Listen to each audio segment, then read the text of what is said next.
l'un des signes, ce sera le retour de Bénin. Dans la présence de Dieu. Est-ce qu'un prophète... Toi, tu as déjà vu ça? Je n'ai pas encore vu, mais on connaît. Parce qu'on voit sur Internet, on voit dans des films, on voit partout ailleurs. Est-ce qu'un prophète a cette capacité de prendre quelqu'un et l'impose le main et dit, fils, à partir de maintenant, tu commences à prophétiser? Et si on peut le faire, nous sommes dans une église prophétique, on est devant le général, je suis là. On peut le faire aujourd'hui. Merci, papa. Non, je lance un défi. Il y a même des nganga qui sont spécialistes seulement dans ce qu'ils font.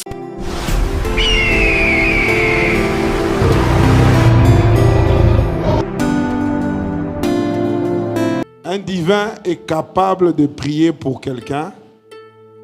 En fin de compte, il voit, il prophétise. Est-ce qu'un prophète conduit par le Saint-Esprit est capable de faire cela? Si tel est le cas, le frère Victor dit, il est là comme cobaye. D'accord. Je vais vraiment répondre dans deux directions. La première, soyons vraiment honnêtes, vous et moi. Je ne prends l'exemple que de la porte des cieux. Citez-moi à Kinshasa un sorcier ou un magicien, un bikoudi connu qui fait ce que nous faisons.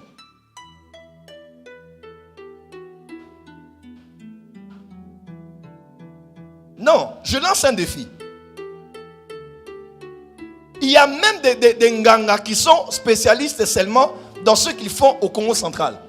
Tu l'amènes au Bandundu, il ne pourra pas. Il n'a pas de fréquence. Tu l'amènes à l'est, Nord Kivu, il ne fera pas. Tu l'amènes chez les Mourega, il ne fera pas.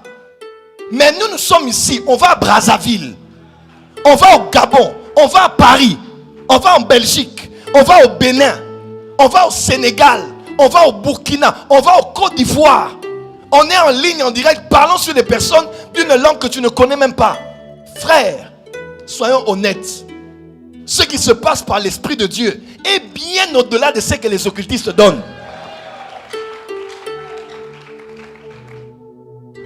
Deuxièmement, le domaine de prophétie et de voyance dépendent non seulement du Dieu qui veut donner, mais dépendent aussi de la dispensation.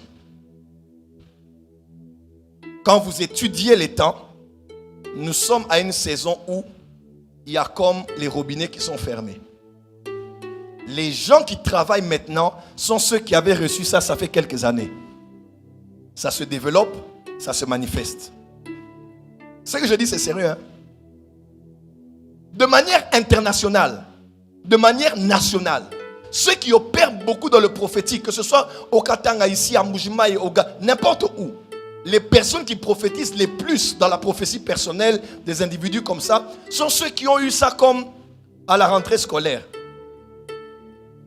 Et ça fait quelques années, Dieu avait ouvert des vannes, il a libéré ça. C'est tombé sur beaucoup de gens et eux ont donné à leurs fils. Et le monde spirituel a bloqué.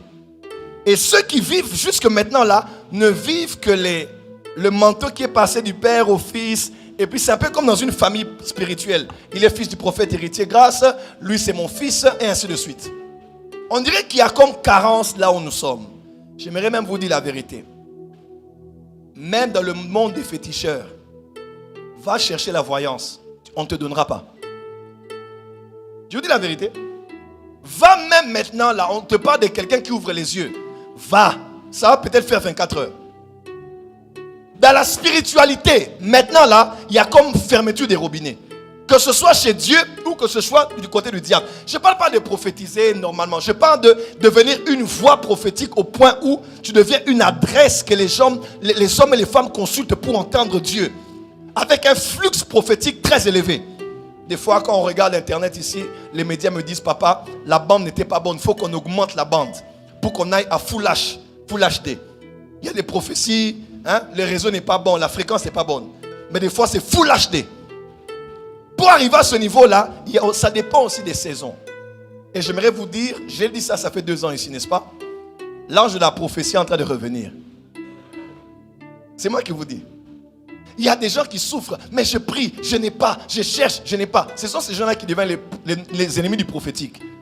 Parce qu'ils ont cherché, ils ont prié, ils ont posé des secrets, ils ont demandé des clés. On les a donné des clés compliquées. Va, parfume-toi, va, lave-toi 7 fois. Prie la tête en bas, les jambes en l'air. Il a prié, prie en langue, prie tel psaume. Il a essayé, ça n'a pas marché. Il va chez tel maître, il va ici, il va là-bas, il va là-bas. Et après, il voit qu'il n'arrive pas à faire ce que les autres font. Il y a aussi des choses qui dépendent des dispensations. Mais dans le monde spirituel, Dieu m'a dit, les temps sont en train d'arriver. Dieu va encore réouvrir les vannes. Et il va libérer une grande grâce. Quand Dieu l'a ouvert pour la récente fois, c'était pour élever les récipients, là, comment on les appelle? Les vases communicants. Ok? Dieu a libéré ça, comme dans notre génération au Congo, par exemple. Regardez notre génération, la mienne, par exemple. Vous allez voir, ça fait 20 ans, 25 ans. Il y a comme quelque chose qui était fini avec certains prophètes. Ça a commencé avec nous jusque maintenant. Il faut être patient, il faut prier et il faut préparer son esprit. Quand cette chose va descendre là, ça va être terrible. Donc, tout ce que je peux dire ici, c'est d'abord vous dire que même les gens qui vont chez les devins là, les devins ne donnent pas. Allez en tout cas, tu vas même voyager. Les yeux ouverts, les oreilles ouverts là. Même chez eux là, dans les magasins c'est fini. Parce que le monde spirituel a bloqué ça. Mais les temps sont en train de venir où le ciel va s'ouvrir. Et aussi là-bas ils vont ouvrir. Parce que c'est la spiritualité. Quelqu'un m'entend? Dieu va encore libérer quelque chose sur la terre. Et parmi les signes qui vont montrer la libération de cette chose, ce sera le retour de Benny Hinn. Oui. L'un des signes, ce sera le retour de Benny Hinn. Dans la présence de Dieu. Est-ce qu'un devin peut donner? Oui. Mais c'est rare. Ça n'existe plus. Même ceux qui vont chercher là, ils vont vous dire, on a cherché. D'autres sont allés chez les musulmans, d'autres sont allés chez les... Ils sont allés au bas Congo. Papa, quelqu'un avait pris ça là-bas, toi tu vas chercher, mais on ne te donne pas. Tu vas aller prier. Seigneur, envoie-moi ton ange, l'ange de Branham. Tu attends l'ange le matin, il n'est pas venu. Demain, il n'est pas venu. Après-demain, il n'est pas venu. Si on te donne ça, il faut d'abord savoir pourquoi tu as besoin de ça. Si je dois prier pour toi et que tu vois, pourquoi tu as besoin de voir? Quelqu'un me suit? Être prophète, ce n'est pas d'abord prophétiser. C'est enseigner prophétiquement. C'est prêcher prophétiquement. C'est être capable de situer l'église par rapport au temps dans lequel l'église se trouve, en l'illuminant une vérité scripturaire que tu présentes comme un message. C'est ça être prophète dans le Nouveau Testament. Les exercices des grâces prophétiques sont bonnes. On doit aspirer à ça. Mais l'homme sous-soke boyo, tika. Il y a des gens, ils cherchent. Ils cherchent comment? Mais ça ne vient pas. Concentre-toi sur autre chose. Tu risques d'être frustré tous les jours et appeler ceux qui pratiquent cela des sorciers. Est-ce que c'est clair? À la fin, est-ce qu'un prophète peut communiquer cela? Oui, il peut communiquer. Est-ce qu'il peut transférer cela? Oui, il peut transférer. Mais j'ai aussi compris à la fin que ça dépend du bon vouloir de Dieu. Parce que à toutes les personnes à qui on a transféré, ils n'ont jamais forcément reçu ça. Amen. On acclame.